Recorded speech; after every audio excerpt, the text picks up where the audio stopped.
Hello dear students, welcome back to SSLC English Medium Physics. First chapter, Effects of Electric Current. അതിലൂടെയാണ് നമ്മൾ സഞ്ചരിച്ചുകൊണ്ടിരിക്കുന്നത്. അതിലെ 5 പാർട്ടുകൾ നമ്മൾ discuss ചെയ്ത് കഴിഞ്ഞു. ഈ 5 പാർട്ടുകൾ കാണാതെയാണ് നിങ്ങൾ ഈ വീഡിയോയിലേക്ക് വന്നതെങ്കിൽ ആദ്യം 5 പാർട്ടുകൾ കണ്ടതിന് ശേഷം വീഡിയോയിലേക്ക് വരിക.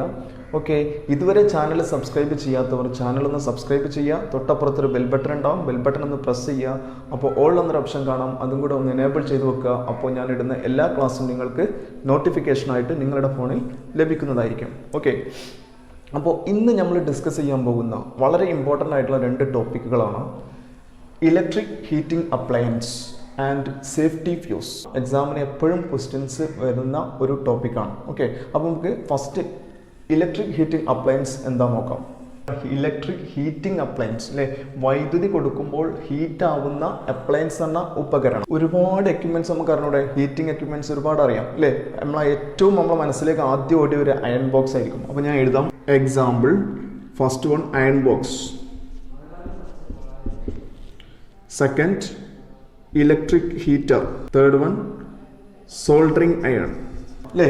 ഒരുപാട് ഇലക്ട്രിക് ഹീറ്റിംഗ് എക്യുപ്മെന്റ്സ് നമുക്കറിയാം. എന്തായാലും ഈ ഇലക്ട്രിക് ഹീറ്റിംഗ് എക്യുപ്മെന്റ്സിലേക്ക് നിങ്ങൾ നോക്കുന്ന സമയത്ത്, നിങ്ങൾ ഓരോ എക്യുപ്മെന്റ്സ് നോക്കുന്ന സമയത്തും അത് എന്താണ് നമുക്ക് തരുന്നത്? ഹീറ്റാണ് തരുന്നത്. അപ്പോൾ ഹീറ്റ് തരുന്ന ഒരു പാർട്ട് അല്ലെങ്കിൽ ഒരു പോർഷൻ അതിലുണ്ടാവില്ലേ? ഓക്കെ അല്ലേ. അയൺ ബോക്സ് നിങ്ങൾ നോക്കുന്ന സമയത്ത് അയൺ ബോക്സിൻ്റെ ഏത് പോർഷനാണ് നമുക്ക് ഹീറ്റ് തരാം? നിങ്ങൾ പറയും ബോട്ടം പോർഷനാണ് അല്ലേ, താഴെയുള്ള ഭാഗമാണെന്ന് പറയും അല്ലേ. പക്ഷേ ആക്ച്വലി ആ പോർഷൻ ഹീറ്റ് ആവുന്നത് അതിൻ്റെ തൊട്ട് മുകളിൽ, നിങ്ങൾ അയൺ ബോക്സ് അഴിച്ചു നോക്കിക്കഴിഞ്ഞാൽ തൊട്ട് മുകളിൽ ഒരു കോയിൽ ഇരിക്കുന്നതായിട്ട് കാണാൻ പറ്റും. നിങ്ങൾ ഏതൊരു ഹീറ്റിംഗ് എക്യുപ്മെൻറ്റിലേക്ക് നോക്കുമ്പോഴും അതിൽ there is A heating coil, ഒരു ഹീറ്റിംഗ് കോയിൽ ഉള്ളതായിട്ട് കാണാൻ പറ്റും. എന്താണ് ഹീറ്റിംഗ് കോയിൽ? ഹീറ്റിംഗ് കോയിൽ എന്ന് പറഞ്ഞാൽ ചൂടാകുന്ന കോയിൽ. ആ കോയിലൂടെ കറണ്ട് അങ്ങോട്ട് പാസ് ചെയ്യുമ്പോൾ ആ കോയിൽ എന്ത് ചെയ്യും? പെട്ടെന്ന് ഹീറ്റ് ആവും. ഇനി നമുക്ക് ഇവിടെ ഈ ടോപ്പിക്കിൽ ഡിസ്കസ് ചെയ്യാനുള്ളത് which material is used to construct the heating coil. Okay, nichrome ആണ് നമ്മൾ യൂസ് ചെയ്യുന്നത്. ഓക്കെ, നിക്രോം എന്താണ് ആക്ച്വലി നിക്രോം എന്ന് പറഞ്ഞു കഴിഞ്ഞാൽ? Nichrome is an alloy of nickel, chromium and iron. Okay, nickel plus chromium plus iron. Nichrome is an alloy of nickel, chromium and iron. അപ്പോൾ alloy എന്ന് പറഞ്ഞാൽ എന്തായിരിക്കും?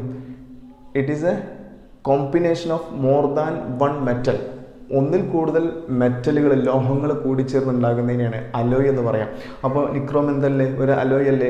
ഓക്കെ, അപ്പോൾ എന്താണ് മെറ്റീരിയൽ നമ്മൾ മനസ്സിലാക്കിയ നിക്രോം. ഇനി നമുക്ക് ഇവിടുന്ന് നോക്കാനുള്ളത് എന്തുകൊണ്ട് nichrome, why nichrome is used. എന്തുകൊണ്ട് മറ്റുള്ള മെറ്റൽസ് ഒന്നും ഇവിടെ യൂസ് ചെയ്തിട്ടില്ല ഹീറ്റിംഗ് കോയിലായിട്ട്? എന്തുകൊണ്ട് നിക്രോം തന്നെ സെലക്ട് ചെയ്തു? അപ്പോൾ നിക്രോമിന് എന്തെങ്കിലും ഒരു സ്പെഷ്യൽ ക്യാരക്ടറിസ്റ്റിക്സ് വേണ്ടേ? ഓക്കെ, അപ്പോൾ ഈ ഒരു സ്പെഷ്യൽ ക്യാരക്ടറിസ്റ്റിക്സ് ആണ് നമ്മൾ നോക്കാൻ പോകുന്നത്. വളരെ ഇമ്പോർട്ടൻ്റ് ആണ്. 3 പോയിന്റ്സ് ആണ് നമ്മൾ പഠിക്കാനുള്ളത്. നമ്മളെ ലക്ഷ്യം എന്താണ്? നമ്മളെ എയിം എന്താണ്? നമുക്ക് മാക്സിമം ഹീറ്റ് കിട്ടുക എന്നുള്ളതാണ് അല്ലേ. അപ്പോൾ മാക്സിമം ഹീറ്റ് കിട്ടണമെങ്കിൽ നമുക്കറിയാം, according to Joule's law, H എന്ന് പറയുന്നത് I²RT. എച്ച് എന്ന് പറയുന്നത് ആരെയാണ് ഡിപ്പെൻഡ് ചെയ്യുന്നത്? ഈ 3 ആളുകളെയാണ്. Current increases, heat increases, then resistance increases, heat also increases, when time increases heat also increases അല്ലേ. അപ്പോൾ ഇവ കൂട്ടിക്കഴിഞ്ഞാൽ നമുക്ക് എന്ത് കിട്ടും? ഹീറ്റ് കൂടുതൽ കിട്ടും. നമുക്ക് വേണമെങ്കിൽ കറണ്ട് എന്ത് ചെയ്യാം? ഇൻക്രീസ് ചെയ്യാം. നമുക്ക് ടൈം ഇൻക്രീസ് ചെയ്താൽ കൂടുതൽ ഹീറ്റ് കിട്ടും. ബട്ട് ഈ ഒരു എണ്ണം എന്ന് പറയുന്നത് സർക്യൂട്ടിൻ്റെ റെസിസ്റ്റൻസ് അല്ലേ. അതായത് ആ സർക്യൂട്ടിൽ ഏത് എക്യുപ്മെൻ്റ് ആണോ ഉള്ളത് അതിൻ്റെ റെസിസ്റ്റൻസ്. അപ്പോൾ അത് കൂടുതലാണെങ്കിൽ മാക്സിമം ഹീറ്റ് കിട്ടും. ഓക്കെ, അതല്ലാതെ മീൻ ചെയ്യുന്നത്. അങ്ങനെയാണെങ്കിൽ നിക്രോമിന് എന്താവണം? മാക്സിമം വലിയ റെസിസ്റ്റൻസ് വേണ്ടേ? അപ്പോഴല്ലേ മാക്സിമം ഹീറ്റ് കിട്ടുള്ളൂ. ഓക്കെ, അങ്ങനെയാണെങ്കിൽ നമുക്ക് പറയാം nichrome has very high resistivity. First point കിട്ടിയല്ലോ. ഓക്കെ, ദെൻ സെക്കൻഡ് പോയിന്റ്, നമുക്കറിയാം ചില നല്ല ഹീറ്റ് ആവുന്ന മെറ്റൽസ് മെൽറ്റ് ആവാനുള്ള ചാൻസ് ഉണ്ട് അല്ലേ. ടിന്ന്, ലെഡ് അങ്ങനത്തെ മെറ്റൽസ് ഒക്കെ പെട്ടെന്ന് എന്ത് ചെയ്യും? മെൽറ്റായിട്ട് പോകും. ടിന്ന്, ലെഡൊക്കെ എന്ത് ചെയ്യും? നല്ല ഹീറ്റ് കിട്ടിക്കഴിഞ്ഞാൽ എന്ത് ചെയ്യും? പെട്ടെന്ന് മെൽറ്റായിട്ട് പോകും. അപ്പോൾ ഇങ്ങനെ മെൽറ്റായി പോകാൻ പാടുണ്ടോ? ഇല്ല. നമുക്ക് മാക്സിമം ഹീറ്റ് കിട്ടണം, ബട്ട് എന്താവാൻ പാടില്ല? മെൽറ്റ് ചെയ്യാൻ പാടില്ല. അങ്ങനെയാണെങ്കിൽ nichrome has very high melting point ആയിരിക്കണം. അപ്പോൾ സെക്കൻഡ് പോയിന്റ് കിട്ടിയല്ലോ, nichrome has very high melting point. Then third പോയിന്റിലേക്ക് പോകാം. Most of the metals shows the tendency to combine with the atmospheric oxygen and to form oxides. അറ്റ്മോസ്ഫിയറിലെ ഓക്സിജനെ combine ചെയ്തിട്ട് അതിൻ്റെ oxide ഫോമിലേക്ക് മാറാനുള്ള ടെൻഡൻസി ഒരുവിധം മെറ്റൽസ് ഒക്കെ കാണിക്കുന്നുണ്ട്. ഇപ്പോൾ ലെഡ് ആണെങ്കിൽ ലെഡ് ഓക്സൈഡ്, ടിൻ ആണെങ്കിൽ ടിൻ ഓക്സൈഡ്, അതുപോലെ തന്നെ അയൺ ആണെങ്കിൽ അയൺ ഓക്സൈഡ്, അലുമിനിയം ഓക്സൈഡ്. ഇങ്ങനെ ഓക്സിജനുമായിട്ട് കമ്പൈൻ ചെയ്യാനുള്ള ടെൻഡൻസി ഒരുവിധം മെറ്റൽസ് ഒക്കെ കാണിക്കുന്നുണ്ട്. ബട്ട് അങ്ങനെ ഓക്സൈഡായിട്ട് മാറിക്കഴിഞ്ഞാൽ പിന്നെ ആ മെറ്റലിൻ്റെ പ്രോപ്പർട്ടി ആയിരിക്കില്ല ആർക്കും ഉണ്ടാവുക, അലുമിനിയത്തിൻ്റെ പ്രോപ്പർട്ടി ആയിരിക്കില്ല അലുമിനിയം ഓക്സൈഡിന് ഉണ്ടാകും. ഓക്കെ, അപ്പം നിക്രോമിൻ അങ്ങനെ ഓക്സൈഡായിട്ട് മാറുകയാണെങ്കിൽ എന്ത് ചെയ്യും? നിക്രോമിൻ്റെ സകല പ്രോപ്പർട്ടിയും എന്ത് ചെയ്യും? നഷ്ടപ്പെട്ടു പോകും. അതുകൊണ്ട് നിക്രോമിൻ ഓക്സൈഡായിട്ട് മാറാൻ പാടുണ്ടോ? ഇല്ല. അപ്പം നിക്രോമിന് ഒരു പ്രോപ്പർട്ടിയും കൂടെ ഉണ്ട്. എന്താണ്? It can withstand in red hot condition for long time without getting oxidised. അതായത് അതിന് കൂടുതൽ സമയം റെഡ് ഹോട്ട് കണ്ടീഷൻ എന്ന് പറഞ്ഞാൽ നല്ല ചൂടാവുമ്പോൾ എന്ത് ചെയ്യും? ചുവന്ന കളറിൽ വരും. അപ്പോൾ ഈ റെഡ് ഹോട്ട് കണ്ടീഷനിൽ മാക്സിമം ടൈം നിലനിൽക്കാൻ ആർക്ക് കഴിയും? നിക്രോമിന് കഴിയും. വിത്തൗട്ട് ഗെറ്റിംഗ് ഓക്സിഡൈസ്ഡ്, ഓക്സിഡേഷൻ കൂടാതെ, അതായത് ഓക്സിജനുമായിട്ട്, അറ്റ്മോസ്ഫിയറിലെ ഓക്സിജനുമായിട്ട് കമ്പൈൻ ചെയ്യാതെ.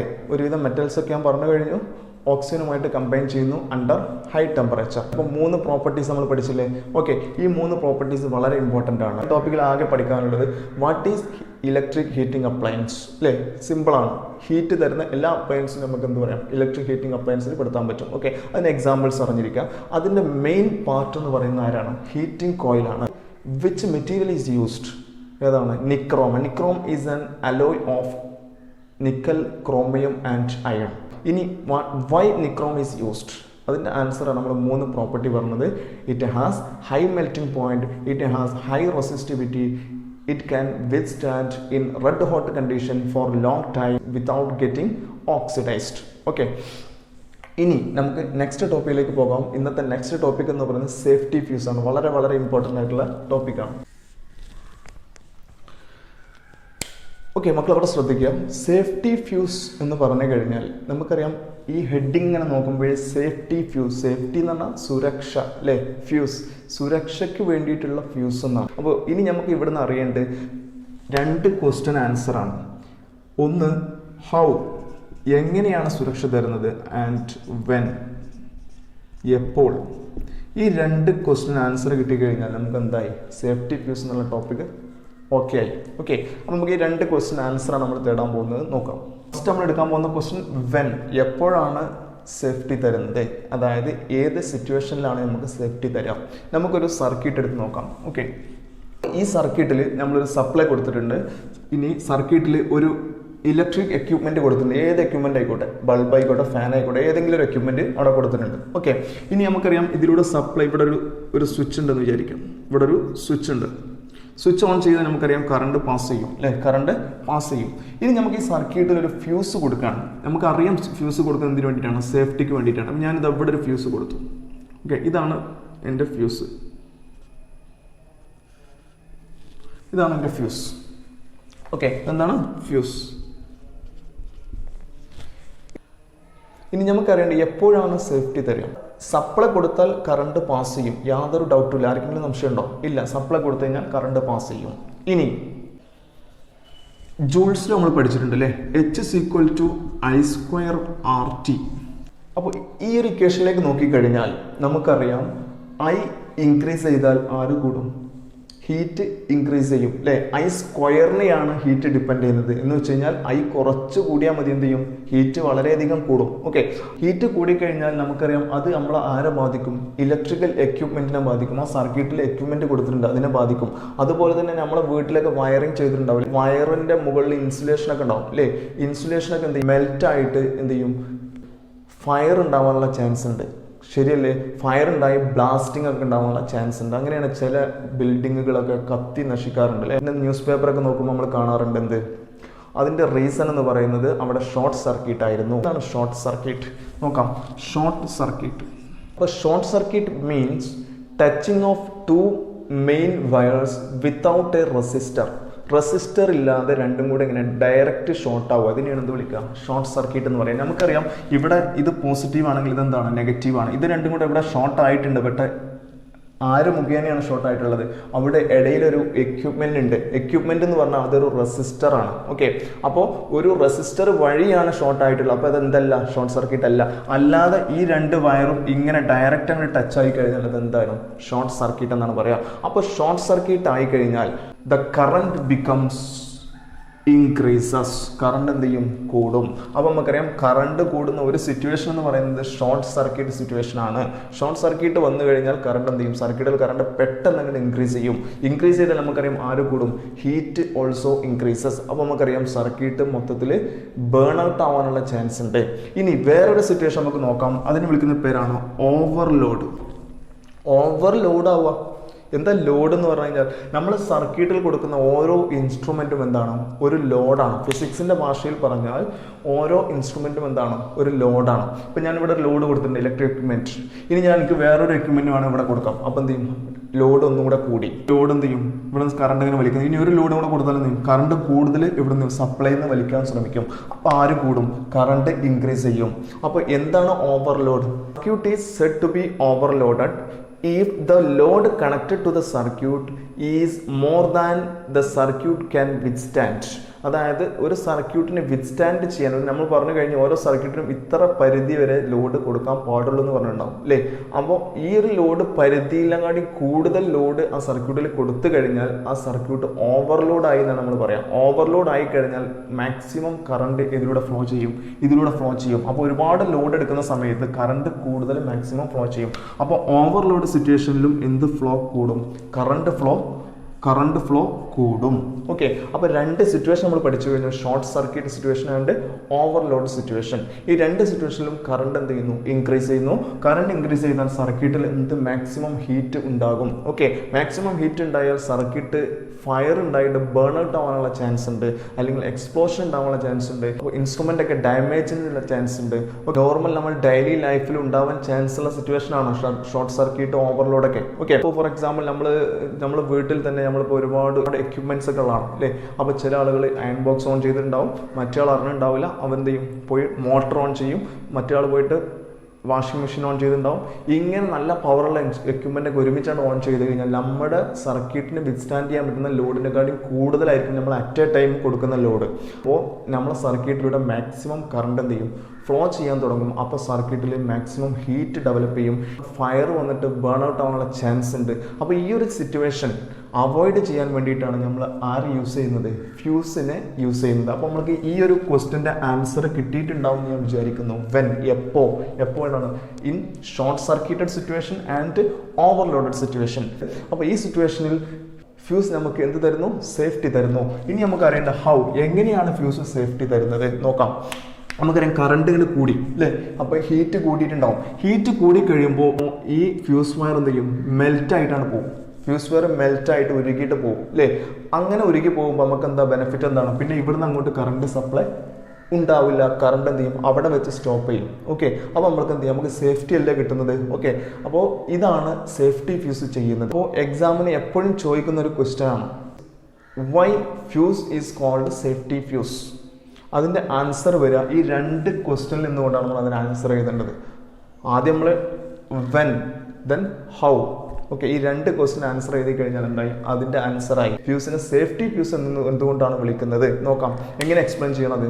In short circuit and overloaded situations the current flows through the circuit increases. At that time, according to Joule's law, heat also increases. At the same time, the fuse wire melts and protects the circuit as well as human being. നമ്മളെയും സർക്യൂട്ടിനെയും ആര് സംരക്ഷിക്കുന്നു?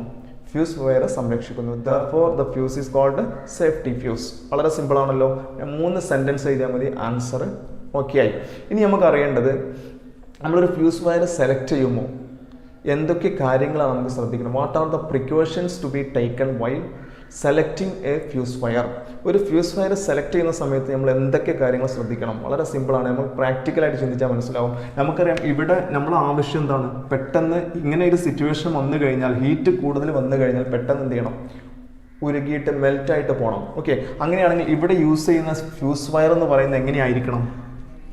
Correct ആംപിയറേജിലുള്ളതായിരിക്കണം. ഈ amperage എന്ന് പറഞ്ഞാൽ നമ്മൾ കഴിഞ്ഞ ക്ലാസ്സിൽ പറഞ്ഞ ആംപിയറേജ് കാണാൻ അല്ലേ. Amperage means wattage by voltage ആണ്. അതായത് ഇവിടെ ഏത് എക്യുപ്മെന്റ് ആണോ സർക്യൂട്ടിലുള്ളത് അതിന്റെ പവർ ഡിവൈഡഡ് ബൈ നമ്മൾ കൊടുക്കുന്ന വോൾട്ടേജ്, അത് രണ്ടും ഡിവൈഡ് ചെയ്താൽ നമുക്ക് എന്ത് കിട്ടും? ആംപിയറേജ് കിട്ടും. I = power divided by voltage. P/B ചെയ്താൽ പവർ ഡിവൈഡ് ബൈ വോൾട്ടേജ് ചെയ്താൽ എന്ത് കിട്ടും? ആംപിയറേജ് കിട്ടും. അപ്പം നമുക്ക് നോർമലി ഇവിടുത്തെ ആംപിയറേജ് എത്രയാണെന്ന് നോക്കാം. അതായത് ഇപ്പോൾ ഈ കേസ് ഒന്നുമില്ല, ഷോർട്ട് സർക്യൂട്ട് ഓവർലോഡ് കേസ് ഒന്നുമില്ല. അങ്ങനെയാണെങ്കിൽ നമുക്കറിയാം ഇവിടെ ആംപിയറേജ് കാണാൻ ഇതിന്റെ പവറിനെ ഇതുകൊണ്ട് ഡിവൈഡ് ചെയ്താൽ പോരെ. അപ്പോൾ നമുക്കൊരു ആംപിയറേജ് കിട്ടി. എക്സാമ്പിൾ 2 ആംപിയർ കിട്ടിയെന്ന് വിചാരിക്കാം.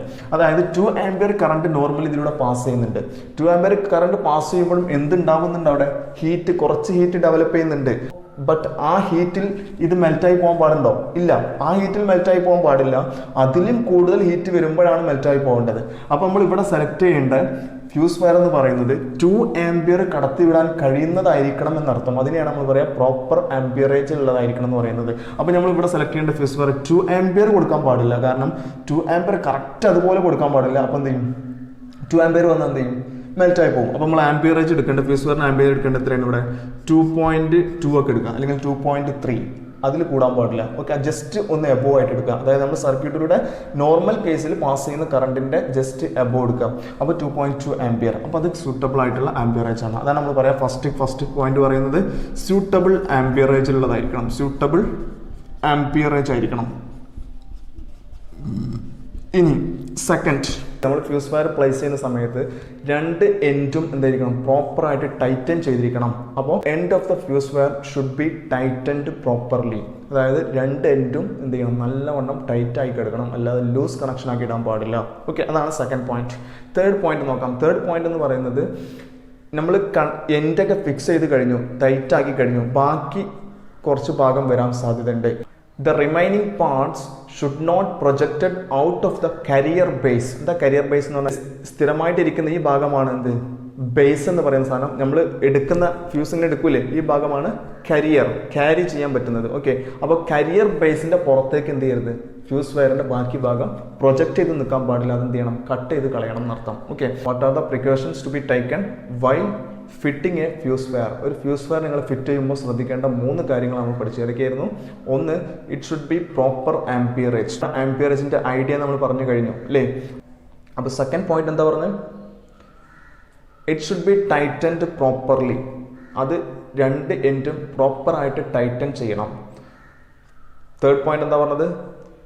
It should not projected out of the carrier base. Carrier ബേസിന്റെ പുറത്തേക്ക് എന്ത് ചെയ്യരുത്? പ്രൊജക്റ്റ് ചെയ്ത് നിൽക്കരുത്, അല്ലെങ്കിൽ തള്ളി നിൽക്കാൻ പാടില്ല. ഓക്കെ, അപ്പോൾ ഇത്രയാണ് ഫ്യൂസിൽ നിന്ന് നമുക്ക് ഡിസ്കസ് ചെയ്യാനുള്ളത്. അപ്പോൾ നിങ്ങൾക്ക് ക്ലിയർ ആയിട്ടുണ്ടാവുമെന്ന് ഞാൻ വിചാരിക്കുന്നു. ക്ലാസ് ഇഷ്ടപ്പെട്ട് കഴിഞ്ഞാൽ ഒന്ന് ലൈക്ക് ചെയ്യാം. നിങ്ങളുടെ കൂട്ടുകാർക്ക് വേണ്ടിയിട്ട് പരമാവധി ക്ലാസ് നിങ്ങൾ ഷെയർ ചെയ്ത് കൊടുക്കുക. Okay, thank you.